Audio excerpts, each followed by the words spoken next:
Hello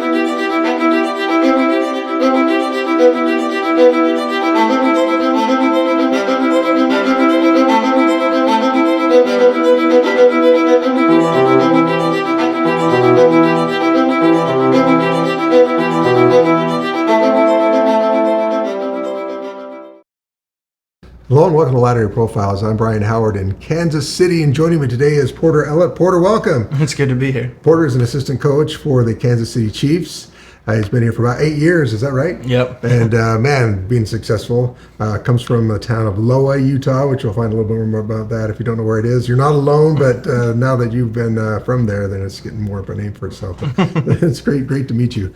Let's talk about growing up in Loa. Tell me about life in a pretty small town, a couple hundred people? Yeah, so 400 people, small town, a lot of sheep, a lot of cows, a lot of farmers. So grew up doing all the farming things. Great place to grow up. They always used to say the best crop that was raised there were the kids. So grateful to have grown up there. And then, like you said, hopefully make people proud there, and hopefully a few more people know where Loa is now. So growing up, you had animals, right? What kind of things did you do? So we had sheep and cows, and then we raised alfalfa. So I grew up moving sprinklers, changing sprinklers, and doing all the feeding cows, feeding sheep, baling hay, cutting hay. So I grew up doing all that, and then that's obviously how I had a farming accident. I'm not the only person in the town missing an appendage from farming. So. That's a pretty rough profession. You got lots of moving parts out there. Well, let's talk about that. You were 4 years old, and what happened? So 4 years old. We have sheep and cows, like I said, and in Utah, federal land. So we would take our sheep out to federal land and run them on the range. And we'd have to go from time to time to check on them or move them from one part of the range to the other. So we were going to do that, and as a 4-year-old, we had a four-wheeler in the back of the truck. And on the farm, we ride in the back of the truck all the time, so it wasn't that big a deal. But I asked my dad, can I ride in the back of the truck? And he was like, no at first, but then eventually, yeah, go ahead. So I was riding in the back of the truck as we were driving out on the mountain. And when I went to go get off the four-wheeler that was in the back of the truck, or it was a motorcycle, whatever it was, something I wanted to be on, I fell out and I hit my head on the side of the road on some rocks that were there. It fractured my skull, scalped me. And then later on, when they figured out what was really going on, they realized that my arm had lost movement and feeling at the time. So it tore all the nerves out of my spine that controlled it. When I hit, though, I was scalped. Like I said, my dad and a family friend, relative, they got out of the truck and they went over and picked me up. My dad said that he had to put my scalp back on my head in order to give me a blessing. So they gave me a priesthood blessing, and then I gained consciousness. And I started talking about a ball and a bat right away, so that's kind of where my mind was, I guess. But they life flighted me to Salt Lake, and then that's where they kind of found out what all the damage was and all the things that had happened. How long did it take to recover before you could go back to the Loa? Was it months or? No, actually not that long. I don't actually know the time period of recovery. I know that they had to do a lot of tests, and the first thing they had to do, your scalp, it turns out, is a pretty sensitive part of the body. So they had to surgically repair my scalp. So they did that very first. And I had to wear a shower cap on my head to protect it from things for a long time. And then we started, after that all healed, we decided to work on the arm. So I had surgeries, a long time, and did physical therapy all the way through middle school until I eventually made the decision to have it amputated when I was 16. So in the meantime, though, you were very athletic, right? You played basketball, you played baseball. And so at that point, you could still have feeling in your arm, but you just had no control. Yeah. Which probably, I guess, was pretty annoying to you. Yeah, probably the worst outcome. So they did a surgery when I think I was only 5. It was like a year after, or 6. We flew to Houston, Texas, and they took a nerve out of my leg, and they put it in my neck to try to fix it. And what it gave me was more feeling, but no more movement. So it was the worst possible outcome, really. But like you said, I don't know how athletic I was, but I was very competitive. So I loved to compete. I broke it, I think 6 different times, and then dislocated it 4 times, I think it was. So after all those injuries and the pain and stuff, that was when I decided to get it amputated. But it was the sports, it was like baseball, basketball. I'd be playing and I'd land on it, break it. So Just couldn't control where it went. So yeah, just in the way. So at 16, you decided to do that. After getting amputated, was there a period of adjustment? Because still, you don't have that weight there. So it must have been a little bit different. Yeah, it was kind of strange. Like, I worried about my balance. That was the first thing I kind of thought about when I had the surgery. Was like, it'll be weird. But the day I had the surgery, so they sew it up. Amputation, fun fact, is it's an in and out surgery, so it's same really? day. Yeah, so it turns out the Civil War, they learned how to do it pretty quick. But so you're kind of in and out. So I had the surgery and I was out that day. That night I went and played. I played basketball with my friends in our yard. Yeah, so played 3-on-3 in our yard. But it was like still bleeding and stuff. And then I found out that the balance was not an issue, and I just felt lighter.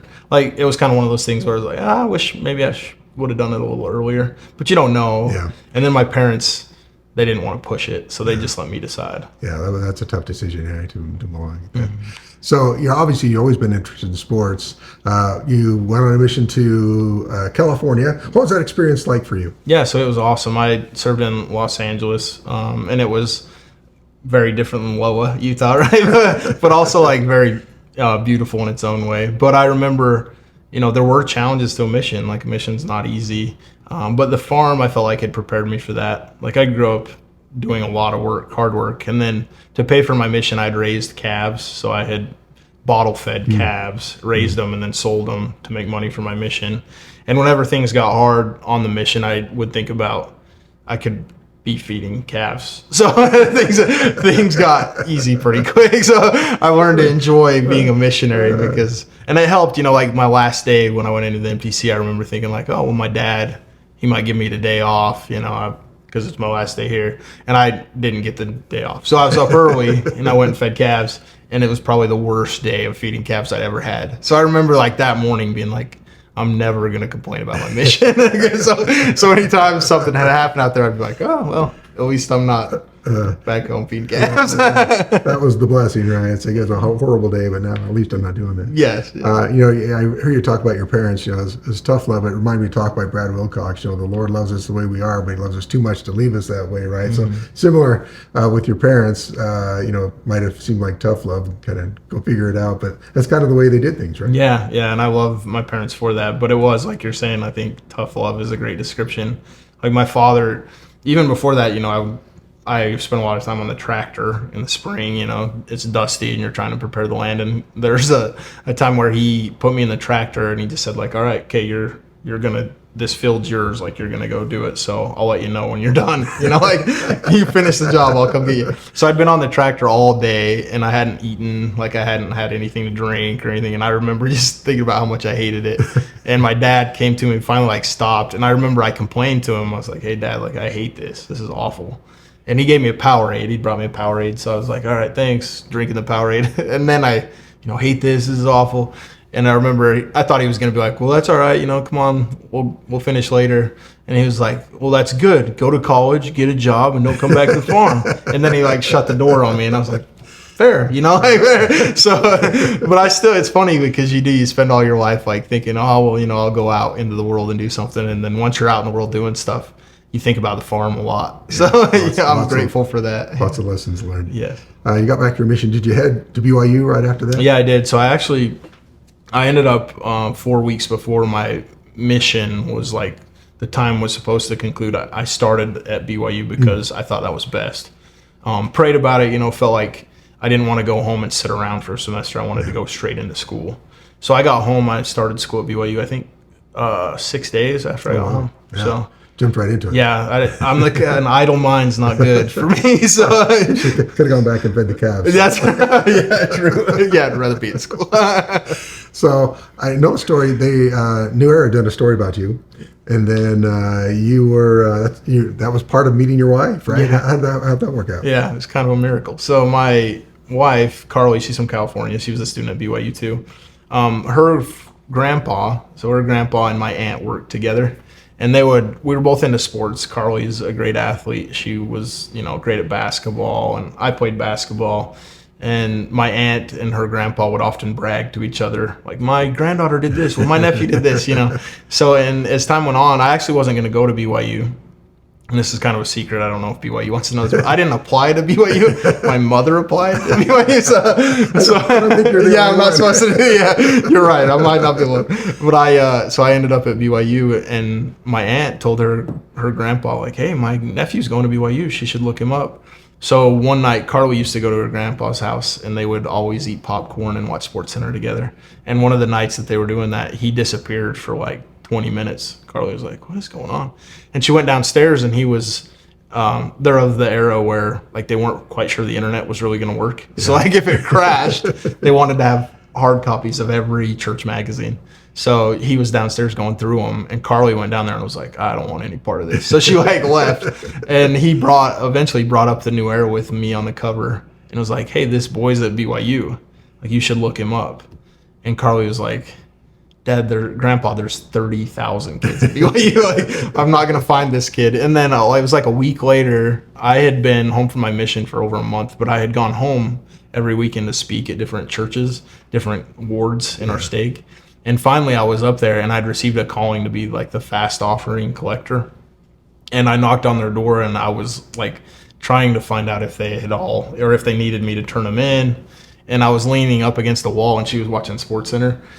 And I could tell she was pretty annoyed by me because I kept like trying to talk to her. And eventually she finally like turned and looked at me, and she was like, wait, you're the kid from the New Era? And I was like, yeah, I am, like kind of embarrassed by it. But I was like, yeah, how'd you know that? And she never really told me that at the time, but later on when we dated for a while, she told me like my grandpa knew, like he knew what was going on. So we dated for a while. Our first like 4 or 5 dates actually were just ball games. Yeah. Like we went to basketball games or, whatever sporting event. So. Yeah, something fun. So how long did it take before you knew, okay, this is the one for me? I knew pretty early on, I think, she was like the coolest person I'd ever been around. So I knew that she was who I wanted to be with. But we dated for a while, and then we were engaged this is crazy at BYU for a lot of circles, but we were engaged for over 10 months. Oh, yeah. Because it's like an eternity. Yeah, that's right. yeah, exactly. She wanted to make sure that she had enjoyed college. So she was like, I want to do one more year with my roommates enjoying college and I was like, all right, yeah, I'm here. So. Well, she also had a big influence as, you think you're working for Goldman Sachs, right? Is that your first job out of school? Mm-hmm. Which sounds great. That you weren't so thrilled with that, and you had a discussion maybe about change of careers. How did that go? Yeah, so like you said, Goldman Sachs is a phenomenal first job. Like I was grateful for it, but I was working a lot of hours. I was getting home pretty late, and I think she could tell I was kind of disgruntled, with my work. And she said, "Do you want to work at Goldman Sachs? Like, are you happy with your job?" And I kind of went on a rant about, yeah, like I'm good. I'll be able to pay for our family. I'll be able to do this. I'll be able to do that financially. It's great. I work with great people, Yeah. And she kind of saw through all that and was like, yeah, but do you love what you do? And I was like, well, no, I don't love what I do. And she said, well, can you do this for 20 years? Like, can you enjoy this for 20 years? And I was like, that's a long time. Yeah. So, and she said, well, what do you love? What do you want to do? And my last semester at BYU, actually, I had played baseball, basketball. School was too small for a football program. So we didn't have football in my high school. So the only interaction with football was like watching it on TV. I failed my last class in economics. So I had to go back for a whole nother semester. And I was like, well, man, I got to find a job. So I put in for these jobs. I found a job as the equipment room manager for BYU. And by equipment room manager, I mean like the room. Like I handed out socks, right, kind of job. But I was around football, and I like fell in love with football. I was like, man, this is where it needs to be. So when Carly asked me, what do you want to do? I told her I need to work in football. And she was like, well, how are you going to do that? Like, you didn't play. How do we do it? And I told her right then, too, because my dad coached high school sports. Like, my dad was a high school coach, and he always told me there's no money in coaching. Yeah. Like, you can't make money coaching. And she was like, Carly, to her credit, was like, well, there is a way to make money in coaching, like college or professionally. You can make money coaching. She's like, okay, so how do you do it? And I said, well, I got to go back to school. Like, I have to get a master's degree. Like, that's the only way I can figure out how to do it. I have to be a GA. So I had to go tell my bosses at Goldman Sachs, like, hey, I'm leaving. I'm going to go get a master's degree. And immediately they were like, oh, sweet, you're going to go get an MBA. And I was like, no, sports management. So they thought I was crazy. But, a lot of people thought we were crazy. But Carly kind of knew. Carly knew if I found what I loved and I was able to do what I loved, I'd have success. Change of pace, yeah. So you went to Baylor, and it pays to make good friends with people you interact with, right? Because you made a friend. You taught at the MTC, is that right? I did, yeah. You made a friend there that actually changed pretty much the course of your coaching career. What happened? Everything, yeah. So I taught Spanish at the MTC when I got back, which was another great job. Like, loved it, enjoyed it. Ran into a kid named Devin Woodhouse who was teaching Spanish too. We became really close friends, just kind of like one of those people you run into and immediately you're like, yeah, like this is my guy, like we're friends. So he had told me he wanted to work in sports, more of like strength coach or trainer. He wanted to do that, and I was like, sweet, well, I want to coach, so let's work this out. Wherever you go, like I'll come help you out. Wherever I go, I'll hire you first thing, kind of thing. He ends up dating this girl at BYU. He was at UVU. Ends up dating this girl, and we go on a date with them actually together. And her name was Drew. Didn't really think anything of it, and then found out later on that they were engaged, they were getting married, and then I found out she was Andy Reid's daughter. So kind of crazy. And then he was out here. He got a job here as like an intern with the football team. Mm. And we came out for a wedding. My brother-in-law was getting married in Kansas City. And we went to a game, and after the game, my wife and I were sitting at a table in this family room post-game, and we started talking to Tammy Reid, just joking around, having a good time. And finally, Devin came out of the locker room, and he was like, hey, well, just follow me. Like, we're going to go hang out after the game. Just follow me. So we end up at Andy Reid's house. So the night kind of goes on. He walks in. We start talking. Everybody's just watching the Sunday night game on TV, hanging out. And his daughter does this kind of mock interview because she can tell that Coach Reid's like eavesdropping. So she's asking me, what do you want to do? What are you studying? What do you know? So Coach Reid hears the whole thing. And then afterwards, as we're walking out, I tell Coach Reid, like, hey, I'd pay money just to follow you around, just to see how you do what you do. The success you've had is amazing. And he's like, well, just reach out after the season. Like, we'll see if something's available. And to me, that meant like, okay, internship. Like, I really will just pay to come up and just get a foot in the door. And the season ended, and after it was all over, I reached out to Devin, and he didn't call me back or anything. I was like, oh man. But then I was in a meeting actually at Baylor University. I was in McLean Stadium in a meeting, and I had a missed call from a Philadelphia area code. I was like, I don't know anybody that'd be calling me from Philadelphia. They left a voicemail, and then after the meeting, I listened to the voicemail, and it was Coach Reid. And he actually had a position that was opening up, and he talked all about it. And eventually he was like, you'll basically be my right-hand man. You'll go everywhere that I go. You'll do everything I do. Like, you'll be everywhere with me. Is that sound okay with you? And I was like, yeah, sounds awesome. I was like, as long as you're okay with your right-hand man not having a right hand. And he like loved that, he started laughing on the other side. And then he's like, well, I'll call you my left-hand man. So ever since then, I've been Coach Reid's left-hand man. So working with the Chiefs. Tell me, what's that been like? That was your entry into a whole new world, working in the NFL, working that kind of thing. What was the first experience like? Was it what you expected? Was it more than you expected? Yeah, I think it's all that stuff's always more, like when you go on a mission too, people have served missions that it's always more. Like when people ask you, like, how was your mission? It's like, that's a perfect description. It was just like more, more than I ever imagined, more than I ever thought it could be. So that's how it was when I first got here. It was like, wow, this job's bigger than I ever thought it could be. This league's bigger than I ever thought it would be. These games are bigger. So it's just like more than you could ever imagine. And then Coach Reid's ability to guide me through it and then like help me become better was a phenomenal job by him. Was pretty special, and just grateful to be a part of it all, especially with how big the job was. I kind of stepped in and didn't fully understand how big the job was until it's right in front of you. You're doing it. Yeah, exactly. Yeah, exactly. Coach Reid's widely regarded as one of the best coaches. Maybe one, go down in history as one of the best coaches. What's it like to work with him, and what kind of lessons have you learned from him? Yeah, it's just, you can't really describe working for him. You talk to players and stuff too, they'll tell you how amazing it is or how different it is. But I think from my perspective, working with him is just a great learning experience. And his ability to bring the best out in people is incredible. And that's what coaches are supposed to do, right? Coaches are supposed to build you up and help you reach your potential. And he does it like over and over again with players and the people around him. So for me, that's what it's been, is like coach oftentimes saw things in me that I didn't see in myself, and he was able to help me reach those goals or reach that potential. Same thing with players. He helps them reach goals and potential that maybe they didn't see. So I've loved that part of it.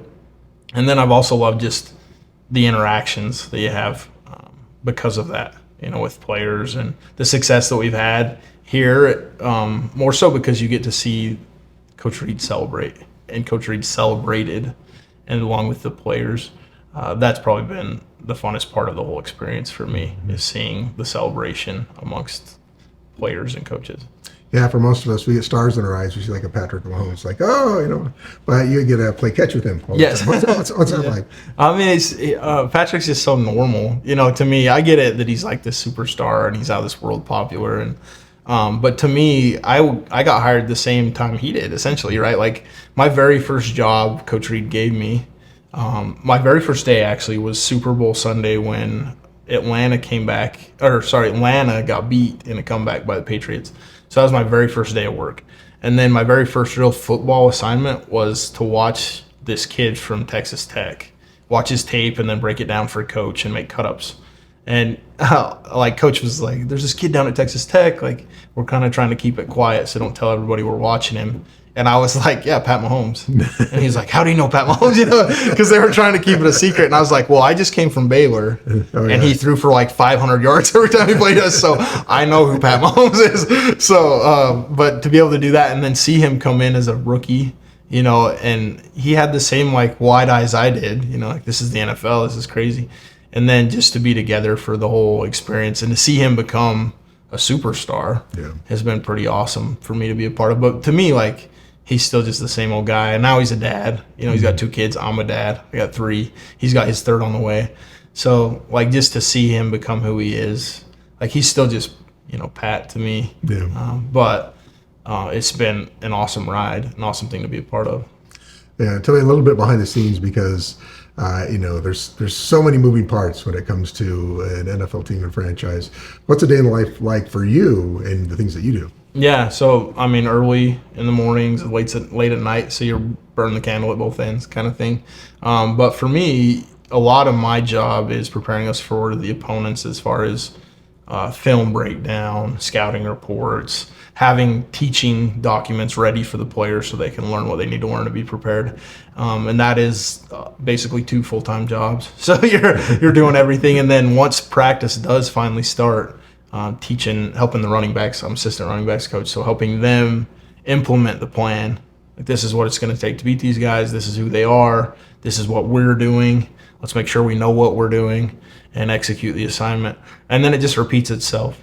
But the amazing thing about the NFL and football in general is, going back to like my farming childhood, the work's always there. Like there's always work to do. There's always film to watch. There's always something you can do to prepare yourself better for that opponent. So for me, that's the week to week, is just making sure on a daily basis that everything we need to know the opponent and then to execute our game plan is in place. So mostly just helping those guys do what they need to do. Yeah, you're showing us before we started filming your 3 Super Bowl rings. Pretty cool. What's that experience like to you win the game? I mean, that's the ultimate in the NFL, right? What's that been like for you? Yeah, it's been awesome. And I mean, it's interesting because like the rings are, to me, the real value in the rings is just the memories that they carry, because they're just metal. Like, I'm never gonna sell a ring. I'm never gonna. They can't do anything. You can't feed my children. They can't do. So to me, it's just the memories that go along with them that are special. Other than that, they're just really metal and rocks. But the memories are really special. And then to be able to celebrate one with your family, because our family, Carly, my kids, they sacrifice like so much for us to have the success we have. So to be able to celebrate with them is really special. And then you go in the locker room, you celebrate with the players. Like, that's really special to be a part of. And then I joke about it, but like I joked with Carly about this, but once you like go to the ring ceremony and you celebrate, like everybody's there and you're celebrating, I imagine that's kind of what heaven will be like. Like you go through this whole season experience with each other, you go through all these ups and downs, and then at the end of the day, like hey, we made it, like this is pretty cool. Let's celebrate this. This is a good experience. So similar, I imagine that's how, the reunion in heaven will be, but also a lot less alcohol, probably. I imagine. So, but I really, that part of it is what's special to me, is the journey, and being able to experience it with the people you do, and then the relationships you have because of that journey. It reminds me, that Elder Worthland, his talk way back when he said, you find joy in the journey. Yeah. Like the longer you're in it, the more you realize like that's what matters. Because we'll have players come back now too that have been gone a while, and they're like family to you. Like you're so happy to see them, but it's not because you won; it's because you got to experience it with them. I'm just thinking, Andy Reid and his wife, and then you and Carly have had a really big impact, a good impact for the good, for the church, just, that kind of thing, and also just for goodness. Have you felt that as you've been able to interact with just people in general, both members of the church, outside the church, being able to just, spread good, I guess? Yeah, I think so. I think that's probably the biggest blessing that comes from it, is that you can have a positive impact on a lot of people in one way or another. And Carly does a really good job. Like, I can't really take a ton of credit because I'm so busy with, but Carly sees a lot of those things, like she figured out how to give away, like all my clothes have the sleeve cut off, and then I end up with too many clothes. She found out a way to give them to people who needed them, that were amputees as well. And then she'll do little things for like people at the ward level, which is special to me. But then also there's times where you question it too, like I work a lot of Sundays. I'm not at my ward all the time. I don't have like a normal full-time calling. I do, but I'm not always there. Yeah. And you question those things, but then I've had the ability to meet with like general authorities and, members of the Quorum of the 12, and they reassure you that like, no, you're where you need to be. Like you're doing what you ought to be doing, and you're building the church in your own way. And I think that's important because today there's a lot of different things that attack the church from different levels, and there's people that are, obviously there's things on TV that's not the way the church should be depicted. Like we're good people trying to live the gospel the way that it's taught and to share that with people. And it's special to me to be able to be an influence for that. And I hope, because that's a daily battle. It's not like today I'm doing it and tomorrow it's guaranteed. Right, no, tomorrow I'm going to have to do the same thing I'm doing today. So I enjoy that pressure, I guess is what you'd say. But I love that we can have a positive impact on others. Porter, it's been a pleasure. Porter Ellett, assistant coach for the Kansas City Chiefs, native of Loa, Utah. That's right. Probably more important. There you go. Yeah, that's right. Yeah. It's been a pleasure talking to you. Thanks so much. Thanks for having me on. It's been good.